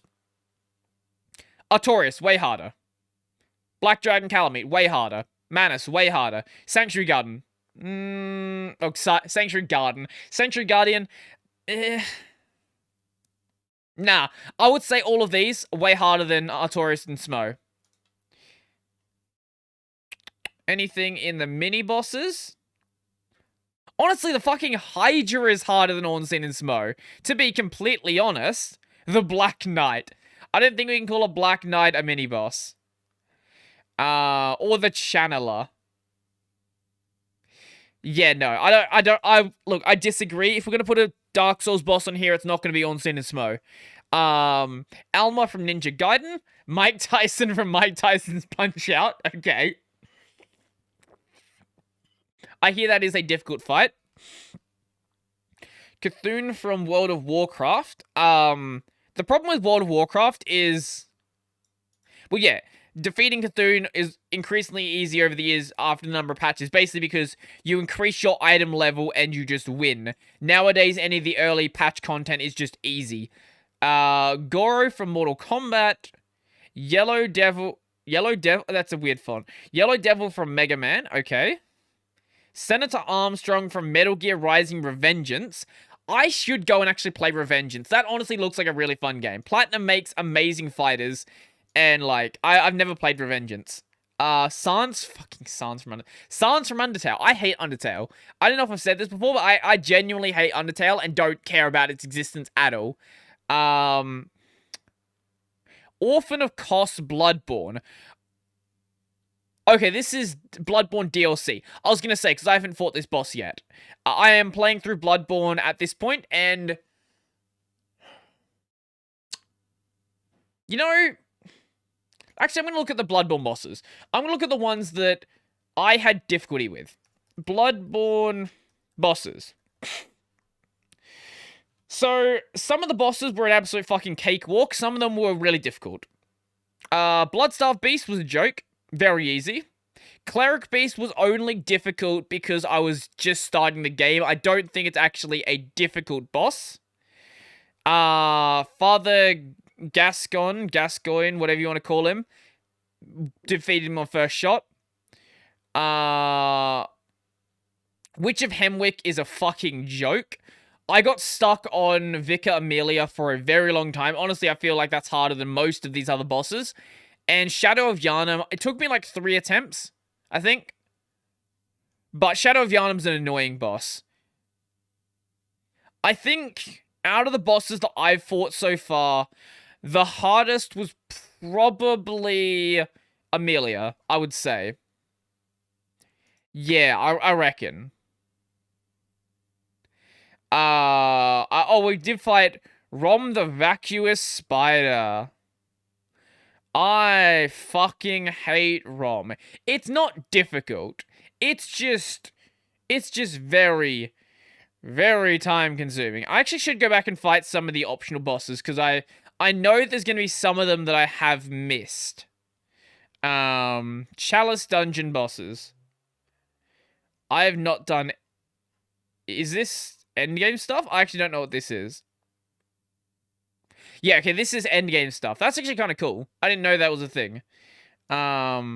Enemies. Yeah, honestly, some of the enemies have been harder than some of the bosses, to be completely frank. The blood lickers. This is where we're at right now, fighting the guys with giant nutsacks. Anyway, moving on from this one. Sephiroth in Kingdom Hearts 1, I think that's entirely fair. In 2, Sephiroth is difficult, but... One, he's a whole different beast. Sephiroth is so much harder. This human... is he an alien? I didn't know that. Dark Souls 3, The Nameless King. I have not finished Dark Souls 3, so... Yeah, I can't comment on that, really. I've defeated, like, 1 or 2 bosses in that game, so I don't feel like I'm in a spot to comment on that. I have no idea. Is this... Oh, it's a bullet hell. Skolas from Destiny. And what is it, number 1? Absolute Virtue from Final Fantasy 11. I've never played 11, so...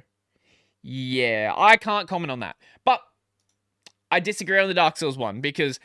Wait. Let's look up hardest Dark Souls bosses in order. Hardest... Dark Souls... We'll go 1. 1 boss. Hardest Dark Souls 1 bosses. Yeah, here we go. Game Rant. Thank you, Game Rant. Okay, what are the hardest Dark Souls 1 bosses? So, 15, Asylum Demon. Is there 15 bosses in this game, and it just put Asylum Demon in 15th because it's...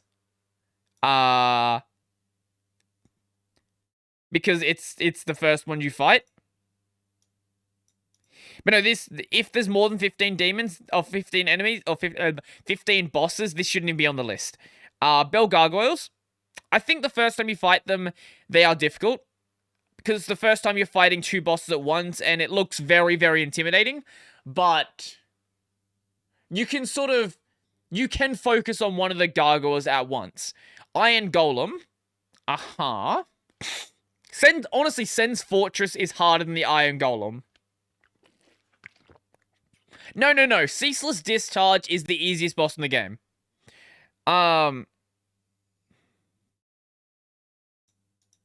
You can fight the Ceaseless Discharge, but, like, honestly, if you know the cheese, Ceaseless Discharge is easier than the Asylum Demon.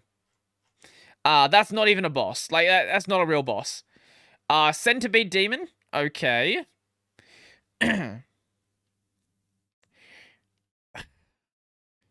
I don't know. I feel like Centipede Demon is easier than Gargoyles, if we're being completely honest.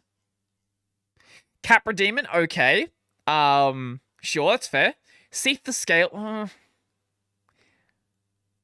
I don't know. I feel like Seath should be higher on the list, but we'll see what else they have. Gwyn, Lord of Cinder in 8th place. Yeah, Gwyn is a joke if you can parry, but if you can't parry, Gwyn is incredibly difficult. I think maybe in that case, putting it dead in the middle sort of makes sense. Sanctuary Guardian is 7th. Okay. Four Kings is 6th place. I personally would put Seath a bit higher on the list and Sanctuary Guardian lower. I feel like Seath is way harder than the Sanctuary Guardian. Bed of Chaos isn't a boss fight. No, Bed of Chaos is not a boss fight. Bed of Chaos is... Okay, so if you don't know anything wrong...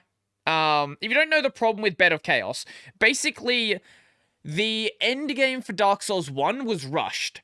And there were a couple of bosses that were left completely unfinished. Mainly things like Nito, Bed of Chaos. This is why they don't really do much. They just were never finished. Bed of Chaos especially...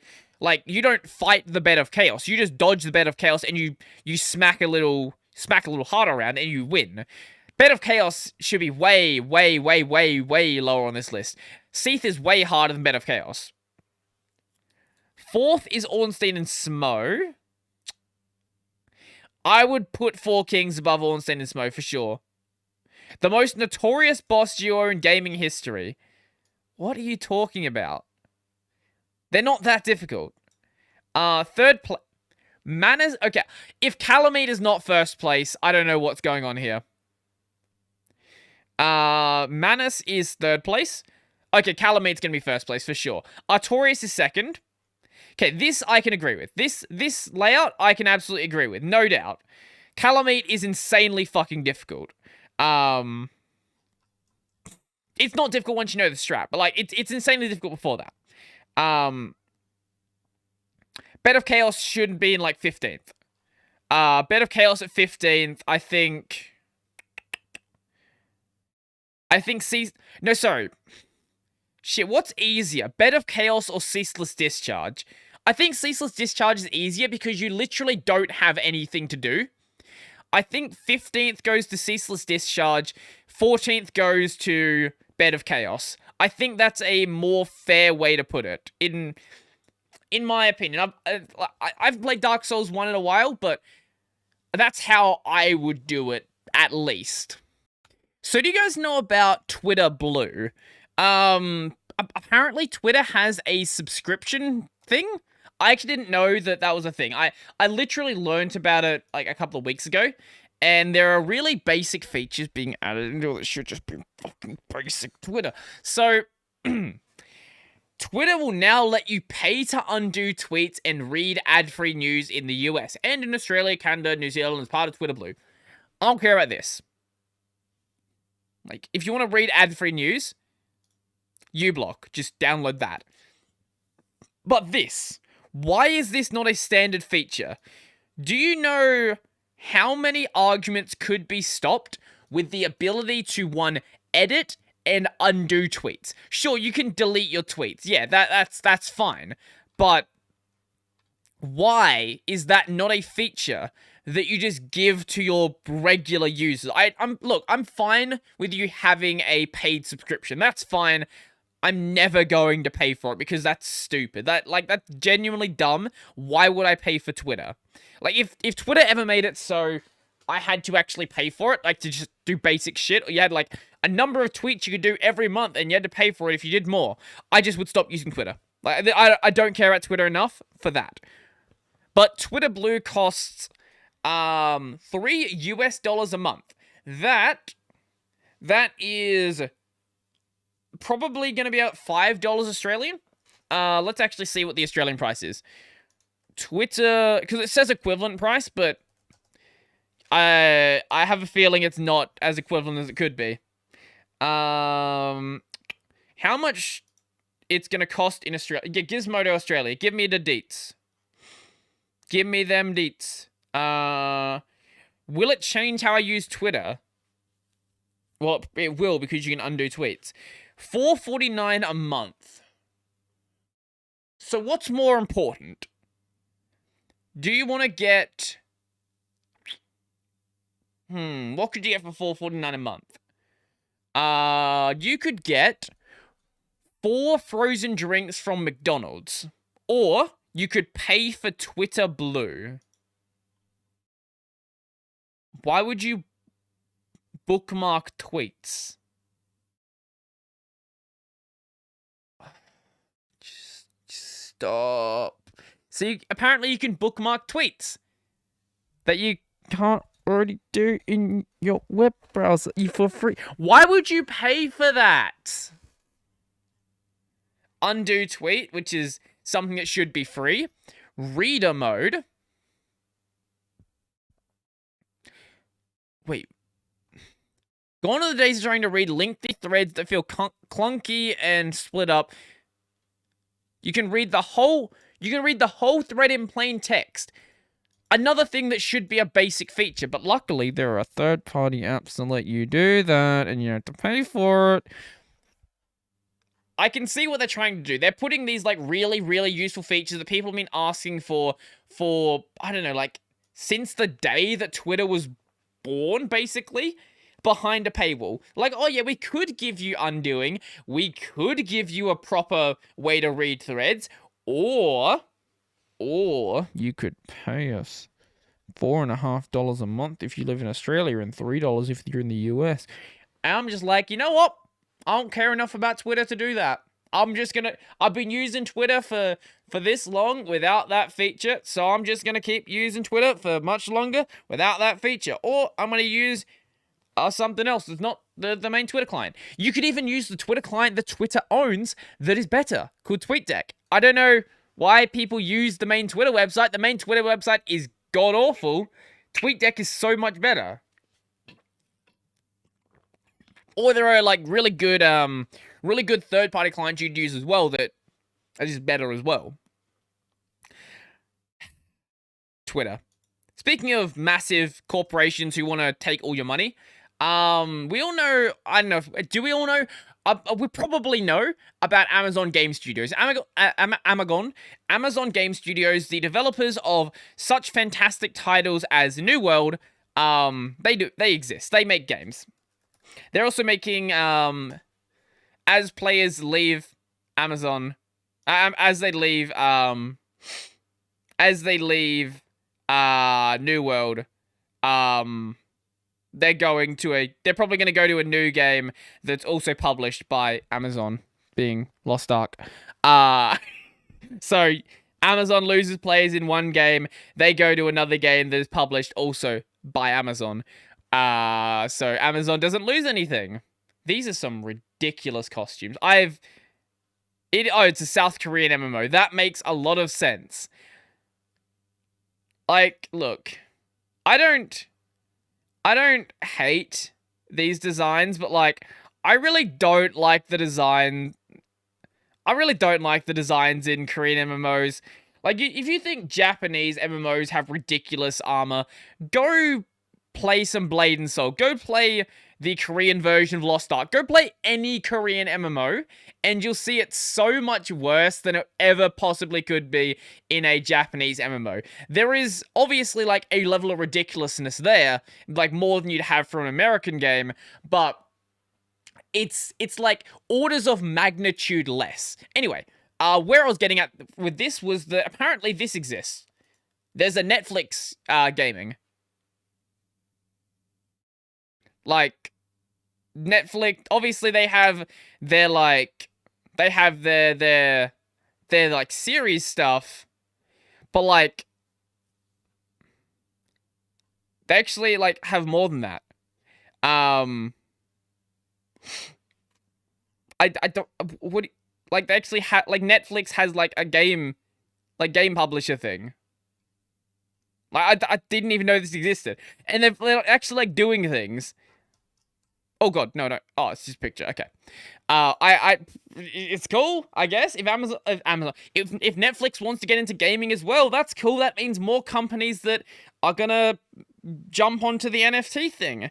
I don't know if you've been hearing about this, but a lot of fucking game studios have been jumping hard onto, let's get NFTs into gaming. Guys, you want NFTs in your video games. You want to make money from your video games. It sounds compelling, doesn't it?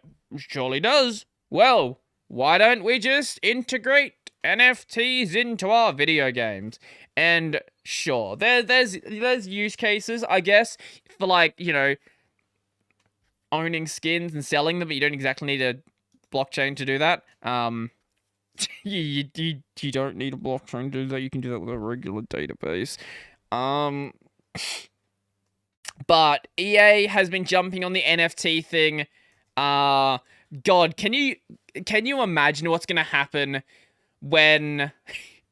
Can you imagine what's going to happen when EA integrates NFTs into their sports games? I was listening to Mudaha talk about this the other day, and when that happens, can you imagine how absolutely insane their FIFA is, for example? There's going to be people actually trying to make so much money selling FIFA packs and selling, like, specific soccer players from the FIFA packs. And it's going to be hell. This is just more of a reason for me to just play indie games. Like, go to indie developers who just want to make good games, who don't want to integrate NFTs into everything. They just want to be like, you know what? I want to play some Stardew Valley. I want to play this game. I want to play that game. I don't want to deal with NFTs in my video games. And just let us all have a wonderful, wonderful, wonderful fun time. But it's not going to happen. It's not going to happen. It seems like the way the AAA gaming is going is like this. And I know that Square Enix is doing it in some of their mobile games. And you know what? If it's in their mobile games, that's fine. I really, really hope that it never comes anywhere near Final Fantasy 14, because if it does, honestly, like, that's gonna be enough for me to quit the game. Like, sure, I love this game, it's great, it's been a big part of my life for the past couple of weeks, but, like, you know, even I'm with it for a couple of years, if they decide they're gonna integrate NFTs into the game, I don't want crypto in my game. Just let me play my damn video games, and I'll do my crypto stuff not in my video games. Just imagine NFTs in a video game and how bad and how absolutely, like, bad and also endorsed by the developers real money trading is going to be. Like, imagine FIFA, but NFTs, and then you can, like, buy and sell the best athletes for, like, $300. It's basically card games on crack. Digital card games on crack. That's what it is. You could even do it with digital card games. Like, make, like, I don't know, one of the digital Yu-Gi-Oh games or digital Magic games, for example, and do exactly that. And just create the most fun and pleasant experience that everyone is gonna have a wonderful time with. Anyway, I have so many other topics on here that I just did not talk about. I think it's just because I'm actually, like, feeling happy about making content once again. Like, feeling excited about making content once again. I just didn't talk about most of it. I talked about random other shit. Could that be that I went outside and actually did things, so I actually have stuff to talk about? That is a possibility. But I don't know. So I think that's going to be pretty much it for me. I think we're close to time. I actually don't know what the time is because I, split it up into 4 parts. All the parts have worked perfectly. It's been great. This is the way I'm going to be doing it from now on, and it seems like it's a perfectly good system. And I think it actually works better for the, for splitting it up like that as well, because it gives me a chance to sort of think about what I'm going to talk about for the next half an hour or so. I can, like, check over my topics and be like, you know what? Maybe I'm going to cover this one and this one and that one, rather than just trying to wing it for 2 hours in one massive long string. It does make the recording go for a little bit longer, but I think overall it makes for a, at least, slightly better experience. But let me guys, let me know down below what you guys think, and if it's shit, I'll do something else. I don't know what I'm gonna do, but I'll do something else. So if you like this podcast and you watch and you want to watch the audio version, you want to watch the video version, it's available on YouTube and Odyssey. The audio version is available basically anywhere you can find audio podcasts, just knocking shit off my desk. I've got a gaming channel called Brodie Robertson Plays, where I live stream twice a week, upload about 5 or 6 YouTube shorts. My main channel is Brodie Robertson. I do Linux content, and I do Linux content. So if you want to check that out, that is Brodie Robertson on YouTube and on Odyssey. And I think that's going to be pretty much it for me. Actually, if you want a channel to check out, I've been watching, not Zeppela's main channel, I've been watching her live stream clip channel, and it's fun. Go watch Zeppela's stuff. She's great. Yeah, that's all I have to say about Zeppela. That's gonna be it for me. Buy anime figures from thrift shops, because apparently you can get good deals sometimes, and find some cool old stock, and I'm out.